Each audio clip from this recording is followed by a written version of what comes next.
Hey y'all, so we are gonna do a little get ready with me chit chat kind of vibe. We are gonna talk about my pregnancy and my delivery, labor, postpartum experience.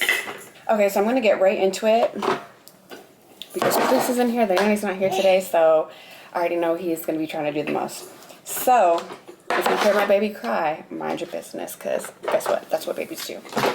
I don't want to hear nothing about it. So, anyways, let me get all my stuff out so I'm not distracted, because when I be talking, I be getting distracted. I guess I'm going to do a full look, just so, you know, time-wise. We're going to experiment a little bit, do a little this, do a little that. Okay, so I found out I was pregnant. I think it was a day before July 4th, because we went to a winery around 4th of July. I think it was July 5th that I found out I was pregnant, and I knew I was pregnant when I was at the winery because I'm going to use this primer. I'm going to put all of the stuff that I'm using in the description so I don't have to tell y'all, so I can just tell my little story or whatever. So I found out I was pregnant at the winery. I knew I was pregnant. I just felt it in my bones because I just felt super sick. I was tired. I didn't feel like doing anything. And I was really nauseous and I was really sick to my stomach. Like I could barely drink anything. Every time I had alcohol, it made me really disgusted, or just food made me really disgusted. So I just knew I was pregnant. So we got back. I took a pregnancy test. It was positive. And when they tell y'all that first trimester is the worst thing ever, it really is. It's different for everybody, but for me, my best friend, she didn't have any symptoms. Her first trimester, she found out she was pregnant late because she didn't have any symptoms. But me, girl, I had every symptom in the book. I was so nauseous. I couldn't eat anything. And the thing about my nausea, I wasn't throwing up. So it wasn't like I was satisfying that urge. It was just I had this constant feeling like I was going to throw up, but I couldn't. So it was just a really intense experience. I could barely get out of the bed. So I was low-key bedridden. And the times that I would try to get out of the bed, I would try to go for a walk. But when I would try to do that, I would get really lightheaded and I would have to take breaks. Even if it was a small walk, I would have to take breaks, or else I would feel like I was gonna immediately pass out. So it was just a lot. Everything made me nauseous. Water made me nauseous. I did not want to drink water at all while I was pregnant. It just did not satisfy me at all. Obviously, I forced myself to drink water because that is important. But if I didn't have to, I wouldn't have. I was extremely tired. I was always so excited to get pregnant because I love to eat. So I was when I get pregnant, all you do is just eat and have a blast, and everybody does stuff for you. No, it was not like that, unfortunately. So I was not able to eat anything really. So it was a real struggle, y'all. I had every symptom in the book. I had heartburn, I had nausea, I had dizziness, I had mommy brain. And I had honestly, it was rough. The end of my pregnancy, when he dropped, he was on a nerve. I think it's called the sciatic nerve. So I could barely walk. And I'm not being dramatic when I tell you guys I could barely walk. I could barely walk. It just felt like my back was in such pain. I could barely sleep. No position was comfortable for me. Just getting out of the bed was so difficult. Going to the bathroom. It was just a lot going on. I was due to give birth to him February 21st. And he was just not coming. So I was induced. I wanted to wait as long as possible so I could try to go naturally. But they tell you when this is your first kid in your first pregnancy, your body isn't used to you know, what's happening. Your body doesn't know what's going on. Like, it's not used to the process. So a lot of times when it's your first kid, you have to get induced, which is fine. I was really nervous about it, but it is completely normal. It is fine. One of my last trips to the doctor, they were like, we want to induce you and we recommend that you get induced. And I told them no, that I wanted to wait. And then I had an appointment 2 days after that, and they told me basically we can wait until your appointment and see if we can continue to wait. But basically they were saying if his heart rate doesn't keep up, I'm gonna have to get induced. So that's what we did. I went to my last appointment and they said I needed to get induced that day. So that is what I did. But yeah, so I got induced. It took about 2 days or a day and a half. I was not in pain. Like, my whole labor experience was it was a lot less traumatic than I expected. I was not in pain. I got an epidural, and honestly, like, people always said I was terrified to get the epidural because people always say that, you know, it's so painful and which it was not painful. It was nothing what I was expecting it to be. It was not painful, but it did not take all of my pain away, which I was expecting, because people say, you know, all you feel is pressure, and that's not true. It takes a lot of your pain away, but you still have like those cramps where it feels like intense period cramps when you have contractions, but it's not horrible. So it wasn't like traumatic where it's like, oh, I'm never gonna have a kid again. It wasn't traumatic. So I go into labor about 2 days, a day and a half after they induce me.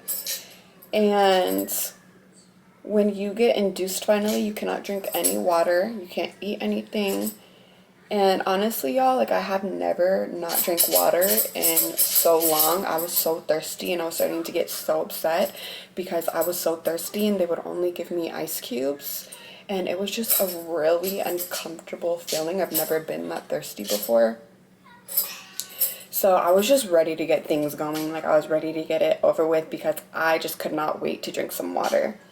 So around the time when I started getting my contractions, when I started getting like, I think it was like 8 centimeters dilated. I could be wrong on that. But I was basically dilated and ready to go. So this is when things got really intense. And I was so nervous. I was so scared. I didn't know what to expect. But when you start pushing, it is, honestly, y'all, this might be TMI, and I'm so sorry if I traumatize anybody, but it is just such an intense feeling. Like, it feels like it's like the most intense bathroom break of your life, and it is just so much pressure. And when you push, you don't know if you're pushing enough. Like, you don't know if it's doing anything. And, you know, people, I feel like my mom and the doctor, they're always like, oh, the head. So you're like, okay, it's almost over. But it's not. So thank God my experience was only 10 minutes. At the time, I was like, I could not have pushed any longer because they were like, you know, like, it was so, they're like, you did so great. It was only 10 minutes. Some people push for hours. And I was like, I personally don't know how that is possible, because I would not have been able to do it or push for any longer than I already was. It was just so intense. And I could talk about this for so long, y'all, but when you go and have the baby, I feel like, you know, the medical field is like, they don't really care about you. They're just like focused on getting the baby out, which is great because you want your baby to be happy, healthy, amazing, but like, you also want them to care about you as well. And I feel like they will be so rough on your body and just push as hard as possible and just like tear you, and they're just like not like aware of what they're doing to you because they're just so focused on getting the baby out any type of way. And it sucks because a lot of the times they will tear you and just, you know, put your body through a lot, even more than what it's already going through. And I had to say something to the person that was delivering priest because they were hurting me, and I was like, I literally had to be like, can you please stop? Like, can you please stop doing things so hard? Like, it was hurting me and was making me feel so much more uncomfortable than I was.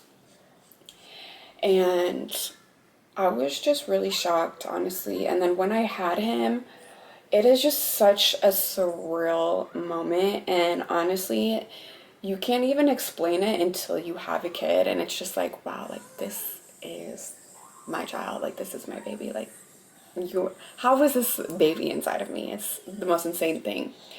But anyway, I had to spend 2 days at the hospital, which seemed like the longest time ever. I was so overwhelmed. I didn't even know how to hold a baby. I was terrified. I was like, what did I get myself into? I don't know. I had no idea that you have to wake up every 3 hours to feed a baby. If you're doing formula, every 3 hours. If you're breastfeeding, no, formula's every 3 to 4.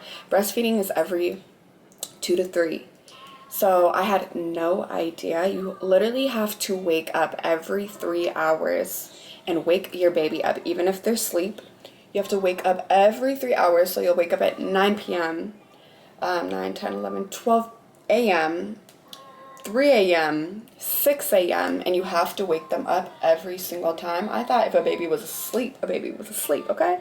But no, you have to do that for the first 3 months. Every doctor is different, and every doctor, gives you different advice. But my doctor told me for the first 3 months, that's what I had to do. So I was unbelievably tired.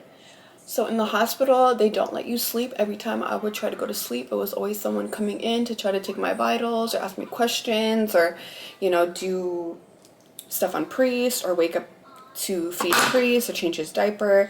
I got no sleep, and towards the end, I was starting to get so irritated because I was running off of no sleep, and I just wanted to go home and sleep and just, get back in the routine of things and bring my baby home.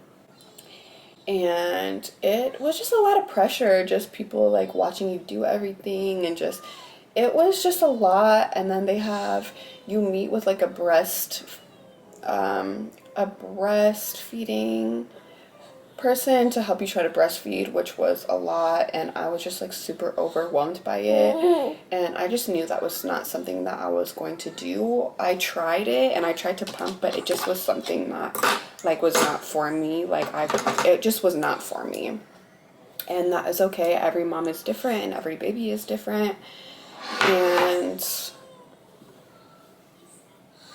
yeah, so my labor was really easy, thankfully. Everybody asks me all the time if I want to have more kids, and I'm just like, I have no idea, because I'm terrified of having to go into labor and it be more intense and longer.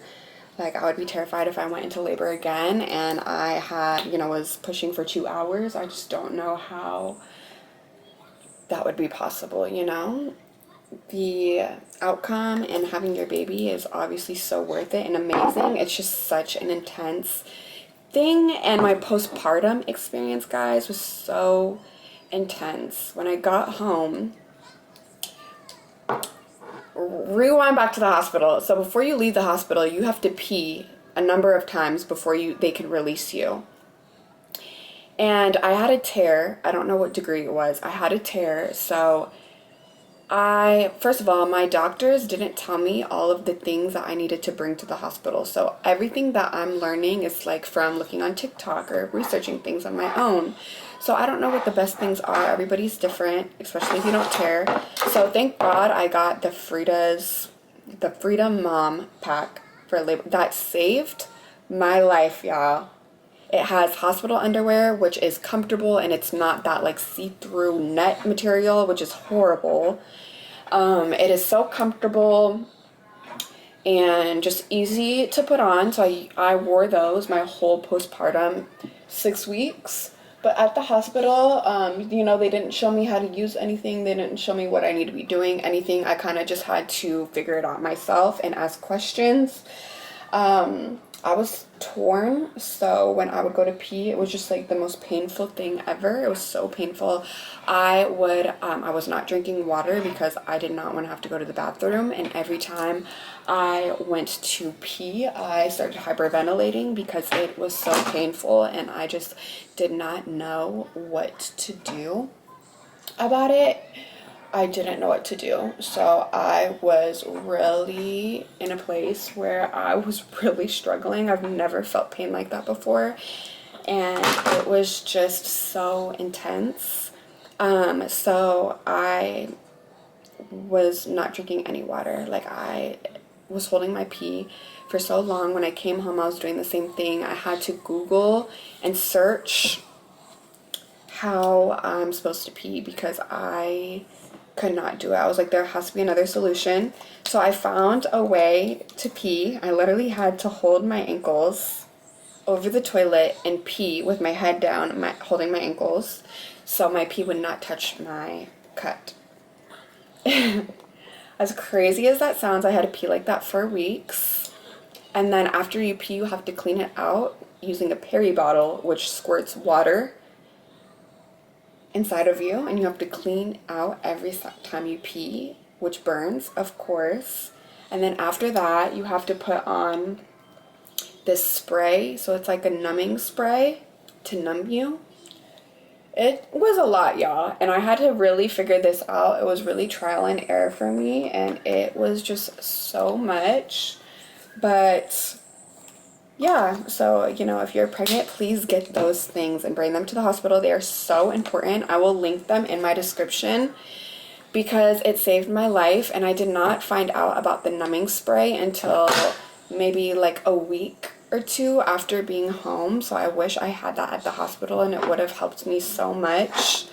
So after discovering that, I ended up getting really sick because I was not peeing or drinking water, and I basically gave myself a UTI, and I did not realize I had a UTI because a postpartum UTI is different than a normal UTI, and my pee was already burning, so I didn't notice that I had a UTI or anything was wrong with me. So I ended up getting a crazy UTI, which when you are postpartum, your symptoms are very different. You feel like you have the flu. And that's exactly how I felt. I had the shivers, I had cold sweats. I was waking up in the middle of the night soaked. Like, my whole bed was soaked to where I had to change my clothes and change my sheets.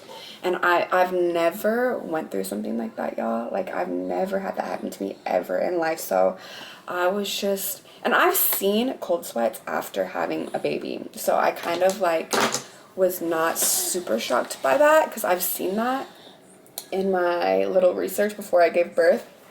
I had headaches, I had a fever, I had chills, like really intense chills. I could not get out of bed. I had to have his dad do everything for me. I could not get out of bed. And mind you, he's 2 weeks old maybe. So I have to take care of him, and I'm feeling so horrible. So I had to start taking Tylenol every 8 hours. It was like a really high dose of Tylenol and Midol, or no, Motrin, on the clock every 8 hours. If I did not take it, I was back to like not being able to get out of the bed. So it was just really intense. I went through a lot. And thankfully I was not depressed, or I didn't have any problems like that, but I had to go to my doctor, and basically they gave me medicine for a UTI and stuff, and that didn't really seem to help me. Soon enough, like, all of those symptoms went away, but then they ended up coming back after like a month or two, and I had to go back, and they decided that they needed to look at my uterus to see if I had a placenta still in my uterus. So when I went to my procedure, they basically were telling me that they were going to put a balloon inside of my cervix and expand the balloon so they can see or put saline into the balloon so they could see inside of my uterus to see what is going on. And y'all, like, even thinking about it, like, it's just a lot. Like, it was so, like, such an insane experience. Like, I have a pretty high pain tolerance, but when I went, I could not handle it. It was so incredibly painful. And I ended up moving, like, jerking away from them, and the balloon popped. So they're basically telling me they had to do it again because they didn't get what they needed to get. And I was just like, absolutely not. Absolutely not. This is not, I'm not doing this again. I cannot physically do this again. So they had to schedule me surgery to get a DNC, which is a procedure where they sweep out. They basically scrape out all of the tissue inside of your uterus. So if you do have any, like, leftover placenta or anything, like any tissue from giving birth, it's supposed to reset your body. Because if you do have those tissues, your body can basically trick itself to think that you're still pregnant. So that is what I had done. Thankfully, everything was successful. Everything went well. I also had that done because I never stopped bleeding. After giving birth, you're supposed to bleed for 6 weeks. And I bled for 3 months. And I never stopped. So there's that. But other than that, that is my postpartum experience, my labor experience, and my pregnancy experience. If you guys have any questions, feel free to comment. And of course, I will answer any questions that you guys have.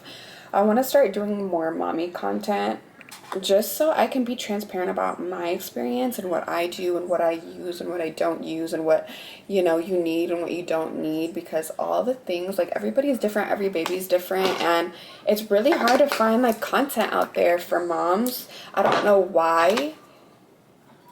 And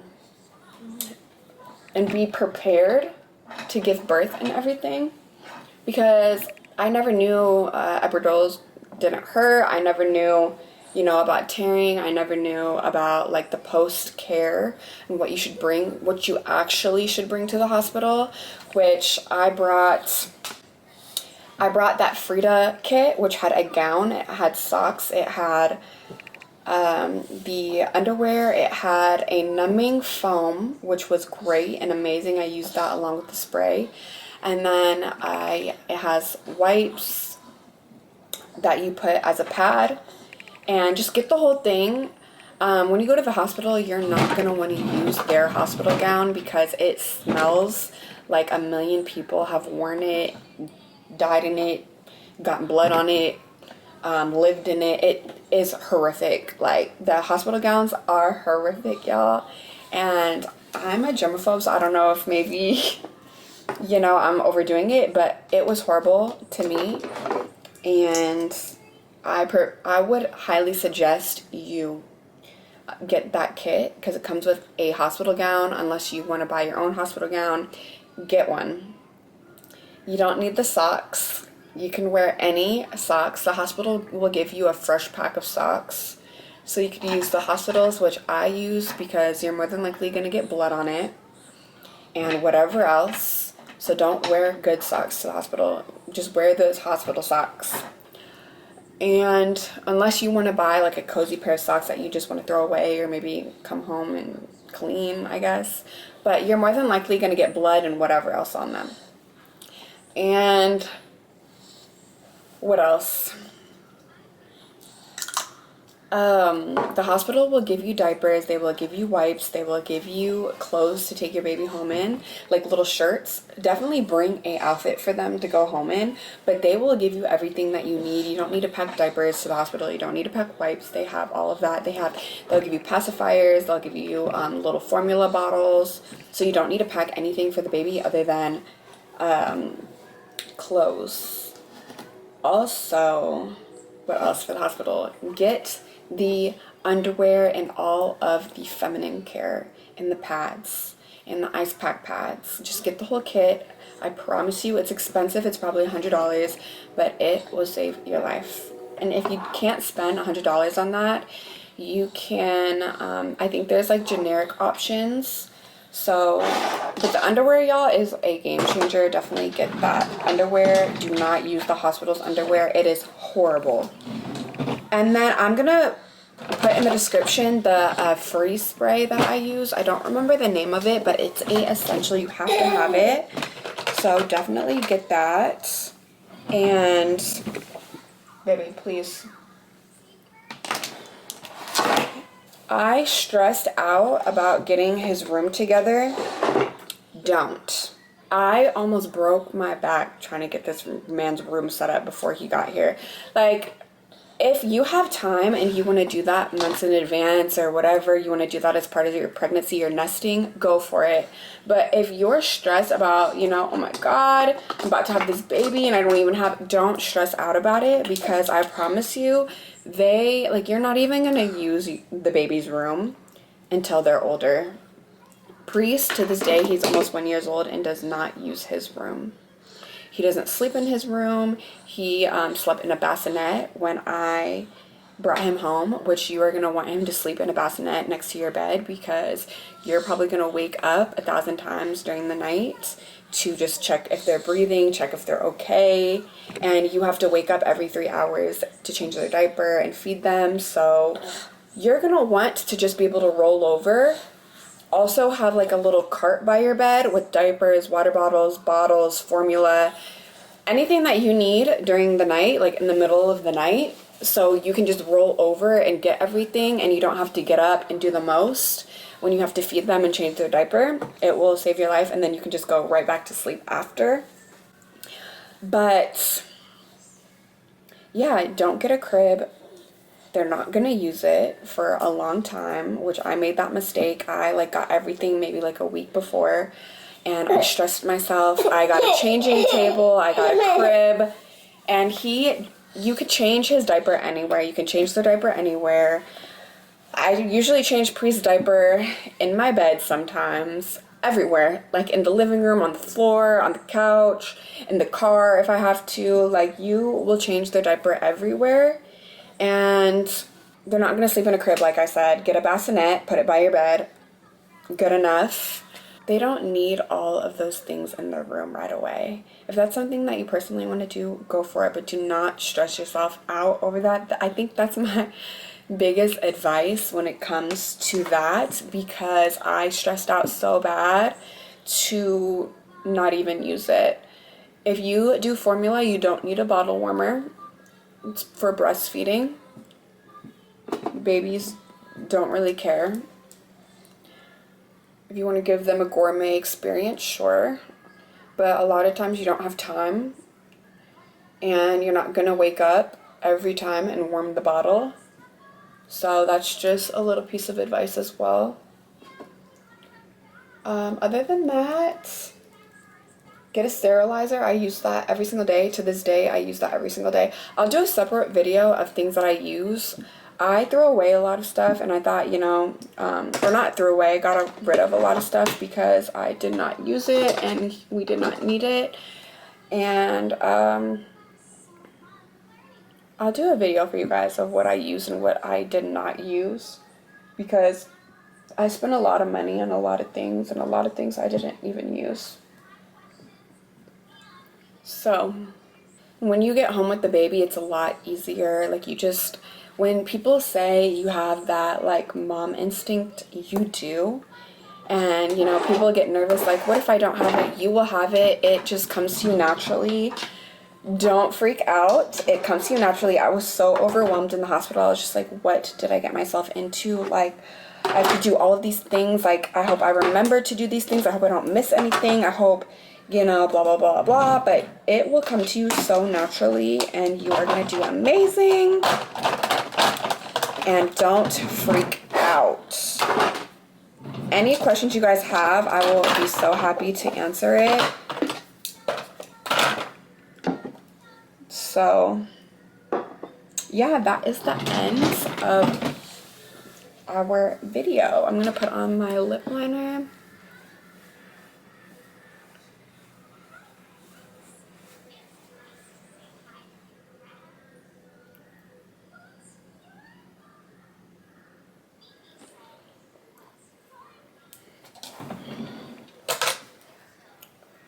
All right.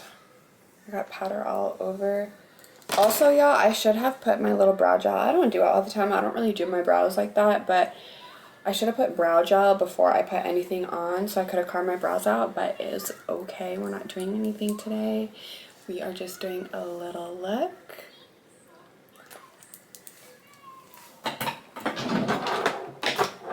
And this is going to be the finished look.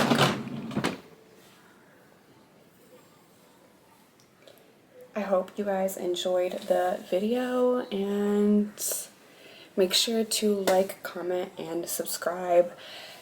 I heard liking does a lot for your videos, so make sure to at least like, y'all. But anyways, I will see y'all later. Thank you so much for listening to my story, and yeah, I hope everybody has a great day. Bye.